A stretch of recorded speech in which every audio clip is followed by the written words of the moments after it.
Bienvenidas y bienvenidos a Actually Tech Podcast, el espacio donde exploraremos la tecnología y sus impactos medioambientales y sociales. Mi nombre es Ignacio Rondini, y si les interesa la tecnología y quieren saber más sobre sus consecuencias en el mundo, están en el lugar adecuado. Acompáñame entonces en cada episodio, a veces solo o a veces con invitadas e invitados, mientras descubrimos cómo crear un futuro tecnológico responsable e inclusivo. Que disfruten el episodio.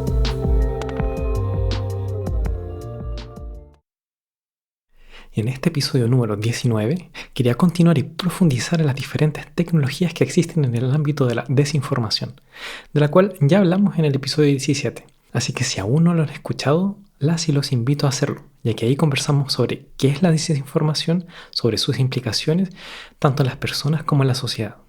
Para empezar a abordar un poco más sobre los detalles tecnológicos, vamos a comenzar a hablar de los bots, que es simplemente la abreviación de robots en inglés, y que consisten básicamente en un programa que va a llevar a cabo tareas de una forma automática, sin o con muy poca supervisión humana, y que de alguna forma usa o está presente en Internet. Es decir, son actores del ecosistema digital, del ecosistema de Internet, cuyo objetivo va a depender de quienes lo hayan creado, pero que van a buscar automatizar algo que de otra forma una persona tendría que haber hecho manualmente. Son como cualquier otro programa informático. Por definición, no son ni buenos ni malos, sino que van a depender del uso e intención de quien los crea para utilizarlos. Y como su fin es automatizar una acción, permite efectuar ciertas tareas más rápidamente que lo hubiese hecho una persona manualmente. Quizás los bots más conocidos sean los chatbots, el típico agente virtual que ha existido desde hace ya bastantes años, en el cual una tienda de e-commerce o de servicios va a interactuar con algún usuario a través de su página web, para poder guiar y ayudarle y así evitar que esa persona tenga que contactar a un call center. En los chatbots más básicos vamos a poder efectuar preguntas predeterminadas o elegir entre tipos de problemas o preguntas, y el chatbot nos va a ir dirigiendo en base a nuestras respuestas o nuestras elecciones, las cuales en general son predeterminadas. Aquí la interacción se basa en un guión y no es posible salirse de este guión. Sin embargo, como hemos podido ser testigos, la tecnología ha ido avanzando y los chatbots más conocidos actualmente son los que están basados en inteligencia artificial generativa, como ChatGPT, Gemini o Copilot. Este avance en la tecnología y su masificación en el uso ha creado un cambio significativo en la forma en cómo es posible interactuar con un programa, ya que estos nuevos chatbots, gracias a estos modelos generativos, pueden crear texto que llega a ser equivalente a cómo una persona escribiría. Y en comparación con los primeros chatbots, en los cuales las posibles respuestas y preguntas que podemos hacerles en general estaban predeterminadas y no era posible obtener información o una respuesta a una pregunta para la cual no había sido programado, ahora estos chatbots, esta nueva generación, pueden crear respuestas en base a la información con la cual han sido entrenadas, por lo cual no es necesario especificar cada tipo de pregunta que se espera recibir. De hecho, esto hace que yo pueda hacerle cualquier pregunta a estos chatbots y me van a generar una respuesta en base al material con el cual han sido entrenados. Y hay que tener cuidado porque no significa que la respuesta sea correcta, sino que simplemente ahora va a ser capaz de generar una respuesta, correcta o incorrecta. Pero hay otros tipos de bots en Internet. Tenemos los bots de notificación, que consiste en un programa que va a estar rastreando o monitoreando ciertas páginas de Internet y me va a enviar una notificación, como un mail, cuando hay alguna noticia sobre algún tema que me interese. También están los bots que reagrupan información, en la cual pueden estar también monitoreando ciertas páginas de noticias y cada día en la mañana me van a mandar una selección de artículos sobre un cierto tema. O pueden estar monitoreando precios de ciertos artículos que me interesen y que me envíen un mensaje con la evolución de los precios cada día.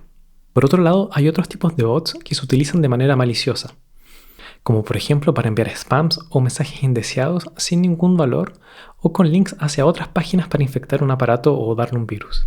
Lo que van a hacer es que van a ir buscando por internet, rastreando en diferentes páginas para tratar de encontrar direcciones de correo y luego automatizar a todas las direcciones que encontraron el envío de mensajes de spams o de ataques de tipo phishing para propagar así un virus u obtener información personal o privada, como pueden ser las contraseñas, y así abrir también puertas a otros ataques. Un bot puede incluso coordinarse con otros bots y atacar algún sitio o servicio en lo que se llama un ataque de DOS o de denegación de servicios, en el cual una inmensa cantidad de estos bots, de estos agentes, tratan de acceder a algún servicio para que éste colapse y así otras personas que realmente quieren acceder no puedan hacerlo. Pero aunque interesante, en este episodio nos vamos a concentrar en una faceta más insidiosa de los bots y en cómo se relaciona con la desinformación. Lo que nos lleva al tipo de bot del cual vamos a conversar un poco más en detalle. Se trata de los bots sociales. Un bot social es un bot, un programa automatizado para interactuar en alguna red social. Y van a ser empleados o tener un uso muy diverso y sus interacciones con la red social y con otros usuarios o usuarias va a ser desde los aspectos más simples hasta los más complejos, como lo iremos viendo en más detalle durante el episodio. Uno de los objetivos más simples que pueden existir para estos bots es el incremento de la popularidad de alguna cuenta o de algún post. Para esto, varios bots sociales, es decir, programas automatizados que van a manejar cuentas automatizadas de esa red social, van a seguir una cuenta específica y van a utilizar las funciones de tipo me gusta o compartir, que se encuentran en la mayoría de las redes sociales, para darle más visibilidad a un cierto tipo de contenido o a una cuenta específica. La idea es que esa cuenta tenga más likes, pero no se trata solamente de tener más o menos seguidores, sino que hay algo más ahí, ya que a menudo la popularidad de las redes sociales está asociada a la credibilidad, al menos en esa red social. Es decir, se suele asociar a que si una cierta cuenta tiene muchos seguidores o que hay muchas otras cuentas que interactúan con ella, que dan comentarios, se les suele entonces atribuir una cierta reputación o valor a esa cuenta principal en esa red social. Esto puede ser simplemente una estrategia para que la cuenta de una persona real tenga más seguidores, aunque sean bots, que sean falsos seguidores, y así el contenido que publique, gracias a los algoritmos de la plataforma que se basan en la cantidad de interacciones, en la cantidad de me gustas, etc., va a hacer que ganen popularidad y llegue eventualmente a más gente. O para mostrar que una persona tiene más seguidores. Y ese es el típico fenómeno que se daba en Twitter o en X, en el que se compran likes o se compran seguidores, para mostrar así que una cuenta o una persona tiene más seguidores y tiene más popularidad que la que realmente tiene. Esto significaba que si se compraban, por ejemplo, 1000, 5000 seguidores y la cuenta parece tener una gran popularidad, pero en fin de cuentas son solo cuentas automatizadas, son bots, son programas automáticos que van a ir siguiendo esta cuenta. En el fondo entonces no hay nadie realmente detrás de estas cuentas automatizadas, sino que es un proceso, un programa informático que va a dar like a los comentarios. Y también puede ser que se esté haciendo esto con una cuenta donde quien está detrás es también otro bot, es decir, otro programa automatizado, para poder así masificar y amplificar el impacto y la profundidad de llegada en esa red social de los mensajes que va a estar tratando de comunicarse a través de esa cuenta falsa. Mensajes que pueden ser simplemente molestos o que pueden llegar a ser parte de campañas de desinformación, en la cual se busca influir de alguna forma, como habíamos hablado en el episodio anterior, sobre la opinión o la forma de pensar de cierto grupo de personas. O se puede incluso tratar de hasta campañas de acoso y de amenazas. Antes de seguir un poco más con este fenómeno de popularidad o de reputación, quería decir que esto no es solamente exclusivo de las redes sociales, sino que también está presente en otras esferas, como en todas las plataformas que se basan en reseñas o validación social, como pueden ser anuncios en internet, plataformas de descarga, como las App Store de aplicaciones o de programas en general. En este caso se va a automatizar la evaluación de un cierto producto para poder darle más vitrina, darle una mejor presentación respecto a sus competidores. Y en este caso entonces se pueden comprar bots que van a descargar una aplicación y que van a dar una buena reseña, darle 5 estrellas para que sobresalga respecto a otras aplicaciones. Y eso da mucho que pensar porque una de las formas de confianza que existen en Internet es la validación social. Es decir, cuando yo quiero hacer una compra por Internet y no sé si la calidad del producto es adecuada, o por lo menos si no sé si corresponde a lo que yo espero, entonces lo que se hace generalmente es ir a ver las reseñas, ver la cantidad de gente que ha comprado el producto, la cantidad de gente que ha dejado un comentario, y muchas veces dependiendo de eso decidimos si queremos continuar con la compra o no. Y si esas evaluaciones, esas marcas de aprobación social del producto son falsas o son simplemente bots, entonces es poco el valor que vamos a obtener de eso y podemos estar fácilmente siendo manipulados o influenciados a comprar un producto, haciéndonos creer que otra gente lo ha comprado y que les ha gustado. Y volviendo con las redes sociales, hablábamos de aprobar o compartir cierto contenido, que es la forma más fácil de interacción, ya que simplemente el bot tiene que utilizar las funciones predeterminadas de la aplicación y que son fácilmente automatizables. Pero también puede estar programado para escribir mensajes, es decir, crear su propio contenido. Y es aquí donde las cosas comienzan a hacerse más y más sutiles. Hasta antes de la masificación de ChatGPT 3, hace un poco más de un año, Reconocer un texto que había sido creado automáticamente por algún programa era bastante simple, o en todo caso más fácil de lo que es ahora, ya que presentaba a menudo faltas de ortografía o la forma de crear la frase era un poco extraña para alguien que hablase normalmente ese idioma, o las frases y el contenido que creaba no tenía contexto o no correspondían al contexto de lo que se estaba hablando. O por ejemplo, si se miraba el historial de comentarios o de actividades, se podía ver que el tipo de contenido de comentarios que hacía de frases eran simples, cortas o siempre del mismo estilo. En fin, había toda una serie de señas de pistas que permitían darse cuenta si un texto que se encontraba en alguna red social había sido creado o no automáticamente por un bot. Y por esto que se limitaban a interacciones bastante cortas, mensajes fáciles, mensajes simples o para hacer spam. Sin embargo, se está empezando a ver más y más cuentas de bots que están conectados a algún modelo de inteligencia artificial generativa por detrás. ¿Esto qué significa? Significa que esa cuenta automatizada, en vez de crear frases simples, va a ir a consultar a una inteligencia artificial para que le genere un texto que, gracias al avance de la tecnología, ahora sí va a poder tener en cuenta el contexto de todo el hilo de discusión. Va a poder generar frases completas, un comentario que sí se va a adecuar al tipo de plataformas, al tipo de usuario que quiere estar simulando. Todo lo cual se va a traducir en una dificultad muy grande para nosotras y nosotros, las verdaderas personas, darse cuenta si ese mensaje ha sido creado por otra persona de verdad o por un bot. Y si a esto le sumamos lo que conversamos justo antes de poder promover, gracias a otros bots, una cierta cuenta, dándole like, siguiéndole, etc., se puede estar viendo entonces la emergencia de cuentas de tipo influencer que son completamente automatizadas y que van a ganar un lugar dentro de esa plataforma, siendo que es simplemente una cuenta automatizada, sin que sepamos necesariamente quién está detrás de esa cuenta. Es decir, podríamos tener una cuenta principal que va a estar conectada a una inteligencia artificial por detrás y todo una especie de ejército de bots de otras cuentas que van a tratar de impulsar esa cuenta principal para que gane popularidad y reputación. Y si aún no han hecho la prueba de utilizar este tipo de inteligencias artificiales generativas, pueden tratar de usarlas alguna vez y se van a dar cuenta que es muy difícil discernir si ese mensaje fue o no creado por una inteligencia artificial, sobre todo en el contexto de comentarios o contenidos en redes sociales, ya que ahí no sé quién está necesariamente detrás de una cuenta que no conozco. ¿Es una persona? ¿Es un bot? Pero ¿cuál es el objetivo de todo esto? ¿Por qué hay personas que estarían interesadas en crear una red, crear cuentas con reputación dentro de la red social? Una cuenta automatizada que pueda comunicar mensajes como si fuese una persona. ¿Por qué? Hay varios motivos que vamos a ir viendo. En primer lugar, puede que simplemente haya gente que quiera tener una mayor popularidad, mayor reputación en una cierta red social y va a contratar bots que van a interactuar con esa cuenta, que van a darle likes, etc., para así promover su contenido dentro de esa red social. Eso quizás es el caso más benigno, si se trata simplemente de una persona sin mayor intenciones detrás. Pero se puede rápidamente relacionar con otro objetivo, que es el de la estafa o de la promoción de servicios engañosos. Tener una cuenta que tiene mucha reputación dentro de una red social puede permitir vender productos o servicios a gente que, como lo hemos dicho antes, de otra forma no lo habrían hecho. Y si en estos casos el producto no es de calidad o los servicios al final no son como se prometen o simplemente no existen, entonces estamos frente a una estafa, ya sea una estafa engañosa o una estafa podría ser también de tipo piramidal que se propaga a través de redes sociales. En todos estos casos estamos claramente estafando a la gente y lo que va a validar a quien está promoviendo ese servicio va a ser la validación social creada a través de bots. Imaginémonos que hay alguien que está vendiendo una formación, que asegura que se van a poder hacer millonarias o millonarios invirtiendo en criptomonedas o en la bolsa.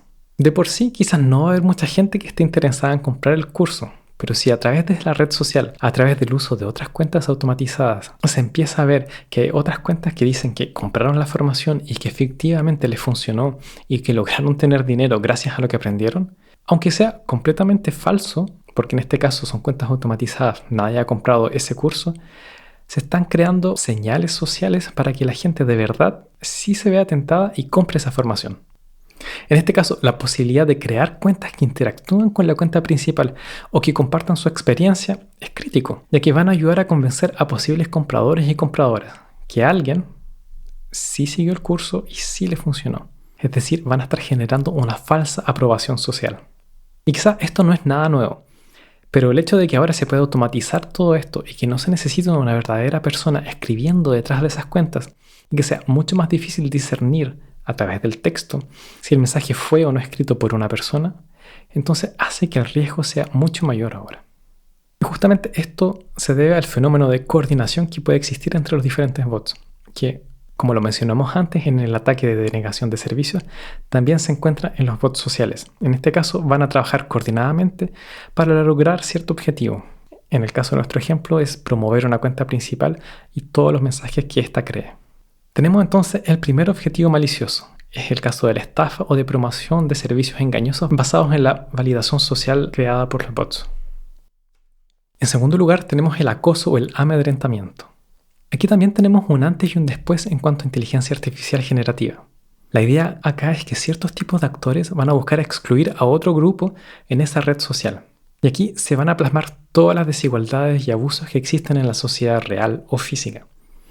Ya sea en base de género, de religión, de origen, de grupos sociales o políticos, la idea es simplemente excluir o hacer que un grupo se autoexcluya. Esto mediante el uso de mensajes o comentarios violentos, amenazantes y sobre todo en masa y coordinados. La idea es excluir un cierto grupo, ciertas personas, para así excluir sus opiniones, sus mensajes de toda la plataforma y así minimizar el impacto y la influencia que éstas puedan tener. Esto puede ser el caso previo a una elección política. Se puede buscar amedrentar ciertos actores de minorías políticas o de grupos en contra del partido oficial para que dejen de interactuar y dejen de comunicarse y enviar sus mensajes a través de la red social, excluyéndolos o forzándolos a que se autoexcluyan de esa plaza pública. Se usan en general mensajes agresivos, ofensivos o abiertamente amenazas y divulgación de información personal. Todo esto coordinado a través de una red de bots. Otro ataque común que también busca impedir la interacción de personas en torno a algún tema es la apropiación de las etiquetas o apropiación de los hashtags. En las redes sociales, para hablar de un cierto tema, se utilizan a menudo estas etiquetas o hashtags para poder filtrar fácilmente el tipo de contenido. Por ejemplo, en alguna manifestación civil, se va a utilizar una cierta etiqueta para hablar del evento. Y lo que van a buscar hacer quienes están detrás de esos bots es apropiarse de esa etiqueta, es decir, crear tanto contenido que no tiene nada que ver con el tema, utilizando esa etiqueta para que así quienes quieran realmente usar ese filtro para poder conversar, compartir información, no van a poder hacerlo, ya que toda la red social va a estar repleta de spam o mensajes irrelevantes. Lo que se traduce entonces en una imposibilidad de utilizar esa red social, o al menos esa etiqueta, para compartir contenido sobre un tema específico, ya que todo el contenido relevante se pierde en ese océano de irrelevancia. Y por último tenemos la desinformación. Sobre esto, como ya lo vimos en el episodio 17, se va a buscar influir de alguna manera la forma en que la gente piensa, actúa y lo que la gente cree. Es decir, se puede estar buscando, a través de las redes sociales, dar a conocer algún mensaje desinformativo a través de una cuenta que va a tener una alta reputación en la red social, gracias a la red de bot que la ayuda. Y como ya lo hemos dicho, gracias a la inteligencia artificial generativa, se hace cada vez más difícil saber si quien está detrás de una cuenta es una persona o no. Entonces vamos a estar expuestas y expuestos a mensajes que parecen venir de una persona que tiene una gran interacción en la red social, con otras cuentas que interactúan entonces con ella, pero que en fin de cuentas pueden estar hechas simplemente para difundir esta desinformación. O pueden tener alguna agenda detrás sin que nos demos cuenta y sin que nos percatemos de que no se trata de personas reales. Y aquí el potencial de desinformación es enorme. No solo porque va a ser posible crear una cuenta, sino que se pueden programar muchísimas cuentas. Quizás no todas con una alta reputación, pero que van a masivamente compartir un mensaje, interactuar con él y hacer creer que mucha gente piensa de esa forma cuando no necesariamente es cierto, sino que simplemente se trata de bots detrás de cuentas. Esto no es nuevo. Antes también había una masificación de mensajes de bots durante ciertos periodos especiales, como las elecciones, o en periodos de crisis como durante la pandemia. Pero antes era más fácil identificar estos mensajes, ya que se trataban de frases más rudimentarias, pero ahora se hace muy difícil discernir entre lo automatizado y lo escrito por personas reales. Además, las inteligencias artificiales generativas no solo crean texto, también crean imágenes y videos, lo que hace posible que ahora los bots puedan estar presentes en plataformas más visuales como Instagram o TikTok. Y como una gran cantidad de gente se informa a través de redes sociales, se va a hacer cada vez más y más importante que exista un mejor control de las plataformas y que quienes usan estas redes sociales tengan una mejor educación digital y todos y todas seamos más críticos del tipo de contenido que consumimos. ya que va a ser cada vez más fácil que seamos expuestos a contenidos automatizados con una agenda detrás de la cual no vamos a estar conscientes y que además va a estar optimizado para que nos quedemos más tiempo en esa red social. Ya que como lo habíamos hablado en el episodio sobre la economía de la atención, las plataformas quieren que quienes usan esas plataformas se queden más tiempo en ella. Es decir, el objetivo es que yo en vez de pasar 5 minutos en una red social, pase 10, 15, 20 minutos. Y es quizás por eso que la regulación de estas cuentas automatizadas no sea algo que se haga normalmente o sea primordial para las redes sociales, ya que de alguna forma promueve la interacción al interior de esa red social. Promueven discusiones, promueven las cantidades de interacciones y en definitiva se va a traducir en que haya gente que se quede más tiempo en esa red social o que sus publicidades sean expuestas a más cuentas.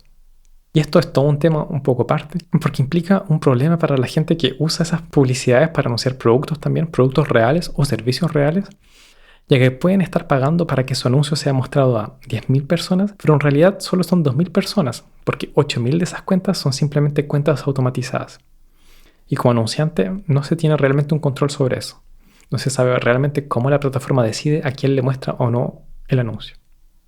Y siguiendo con este aspecto visual, la posibilidad de generar contenido visual, ya sean imágenes o videos, abre la puerta a toda otra serie de posibilidades y también de amenazas de las que hay que estar conscientes. Respecto a esto, quería ahondar un poco más sobre la generación de videos y lo que se conoce específicamente como deepfake, de lo cual ya hemos hablado y consiste básicamente en la creación de un video de una persona hablando o haciendo algo que esa persona nunca ha hecho o nunca ha dicho realmente. En un principio se usaba la técnica de sustitución de cara, en el cual se grababa a alguien diciendo lo que se quería que hiciese y luego se reemplazaba la cara de la persona con la cara de quien se busca suplantar o imitar y se alteraba la voz para que fuese como la de la persona. Pero los métodos han evolucionado gracias a la inteligencia artificial generativa y los resultados son cada vez más y más reales y en tiempo real. La idea es que en base a extractos de videos, imágenes y registro de voz, que se pueda recrear un video de esa persona, un video realista, en la cual se suplanta su identidad y se le hace decir o hacer lo que la persona quiera.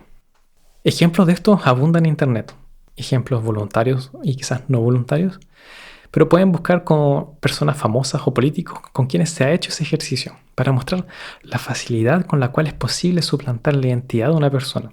Y esto va más allá de las redes sociales, es un fenómeno global y que presenta problemas difíciles sobre la autenticidad de los videos.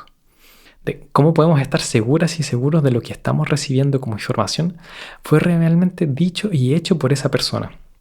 Esto se puede transformar en una fábrica de desinformación. Podemos imaginar que se crea un video de un presidente diciendo algo o de una autoridad diciendo algún mensaje, siendo que nunca lo ha hecho y que se trata de difundir este video en redes sociales, en internet, gracias a una red de bots creados específicamente para propagar ese tipo de desinformación. O podría ser también para manipular los precios en la bolsa, o incluso para dar validación social sobre ciertos temas. Aquí la verdad es que las implicaciones son muchísimas, y los casos de abuso son múltiples, por lo que ya no basta con ver y escuchar un video o una imagen de alguien para tener la seguridad que esa información es cierta. Y esta suplantación de identidad también se usa para hacer estafas, para robar identidad, ya que se puede más fácilmente imitar la voz de alguien incluso en tiempo real. Es decir, mientras yo estoy hablando, tener un modificador de voz que imite la voz de alguien que sí existe realmente. O incluso generar un video con la imagen de otra persona. En definitiva, si combinamos la creación de contenido verosímil gracias a la inteligencia artificial, ya sea textual, de audio o visual, junto con la validación social que puede proveer una red de bots, nos damos cuenta que estamos en presencia de un cambio fundamental en la forma en la que interactuamos en Internet, a lo que somos expuestas y expuestos en nuestra vida digital. ¿Cómo saber si algo es real o no? ¿Cómo saber si el video que me mandan es verdadero? O si el contenido al que estoy siendo expuesto mayoritariamente es parte de una campaña para promover ciertos tipos de ideas sin que yo sea consciente. ¿Cómo defendernos ante ese tsunami de desinformación y ese ejército de bots en las redes sociales?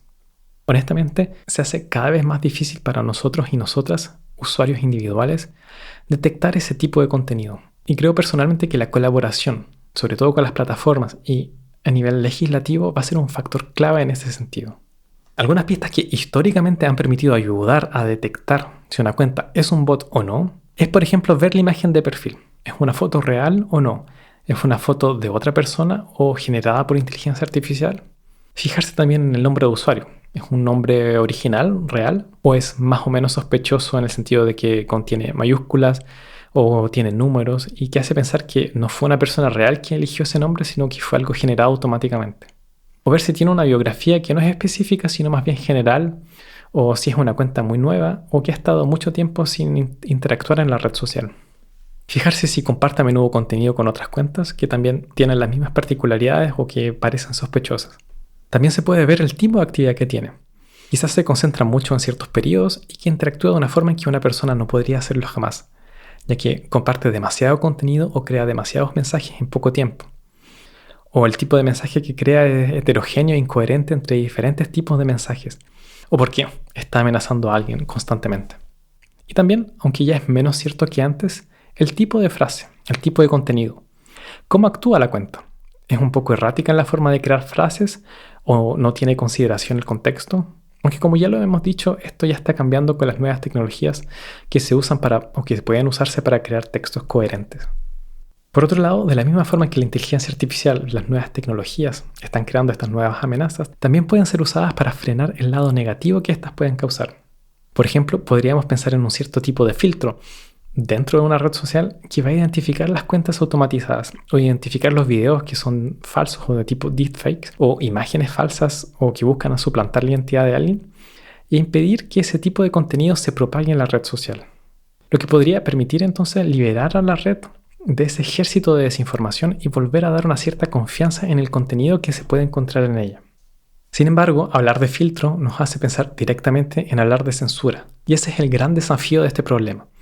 No basta con identificar correctamente todo video, todo texto que haya sido creado automáticamente, sino que también hay que estar seguras y seguros que no se va a estar eliminando cierto tipo de contenido con un fin de censura. Por ejemplo, podríamos pensar que una red social que busca obtener un cierto resultado en alguna elección podría usar ese filtro de desinformación contra las cuentas que comparten cierto tipo de contenido u opinión y dejar solamente en la red el contenido que les conviene.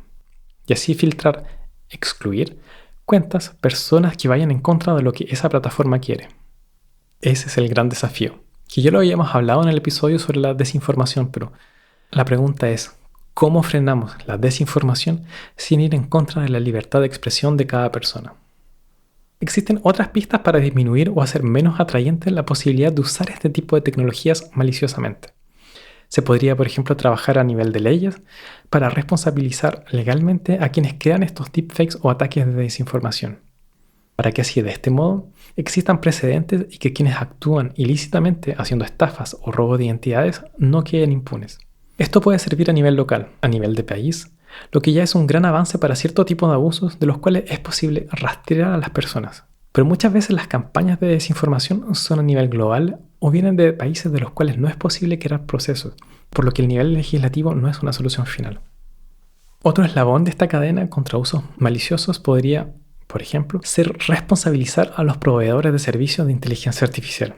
Porque si yo quiero hacer un bot que se conecte con un proveedor de inteligencia artificial generativa, entonces tengo que estar usando los servicios de ese proveedor. Por lo que podría haber una colaboración entre estas empresas y una posible investigación judicial para que sea más fácil la atribución de responsabilidad de quien creó un deepfake o coordinó una campaña de desinformación con cuentas falsas. Esto sería de la misma forma que bajo una investigación judicial ciertos teléfonos pueden ser escuchados o se puede vincular un cierto número de teléfono con una cierta persona, se podría entonces también relacionar un cierto uso de la tecnología con una persona. Esto justamente tendría que estar muy bien enmarcado para no vulnerar el derecho de privacidad y de asegurarse que un Estado no va a estar monitoreando el uso de servicios de la gente. Otra forma de mitigación, de resguardo, son, como lo hemos dicho antes, las plataformas sociales en sí. Se puede buscar impedir la propagación de mensajes creados por bots, se puede incluir la detección de deepfakes en las plataformas y así poder eliminarlos. Es decir, todos los mecanismos de prevención que ya existen de cierto modo en las plataformas, como es el caso de moderación de contenido en Facebook, por ejemplo, en que un equipo de personas que va a tener que filtrar las imágenes que se publican para evitar la proliferación de contenido ilegal. Y la idea entonces sería agrandar lo que ya se hace para combatir los problemas que trae la nueva tecnología, teniendo siempre cuidado de no caer en la censura. Y finalmente estamos nosotras y nosotros, las personas, consumidoras de contenido. ¿Cuál es nuestra responsabilidad ante el contenido que consumimos y al que le damos una mayor validación social al comentar en él, al darle un like o al compartirlo? Y aquí la educación digital es importante, ya que es necesario no contribuir a la propagación de contenido desinformativo ni a la propagación de deepfakes. Y como lo digo a menudo, tratar de ser críticos y críticas respecto a nuestra interacción con las redes sociales, con Internet y con las tecnologías en general. Darnos cuenta que lo que hacemos tiene un impacto, que si interactúo con una cuenta automatizada o si comparto información de la cual no estoy seguro de su origen, puede que voy a estar contribuyendo a ese tsunami de desinformación en vez de estar ayudando a prevenirlo. Les agradezco mucho haber escuchado este episodio y si quieren seguir descubriendo más sobre cómo la tecnología afecta y puede mejorar nuestro mundo, no dejen de suscribirse a la emisión, dejar un comentario, compartir el episodio y enviarnos sus sugerencias de temas. Los esperamos en 2 semanas más en Accelerated Podcast.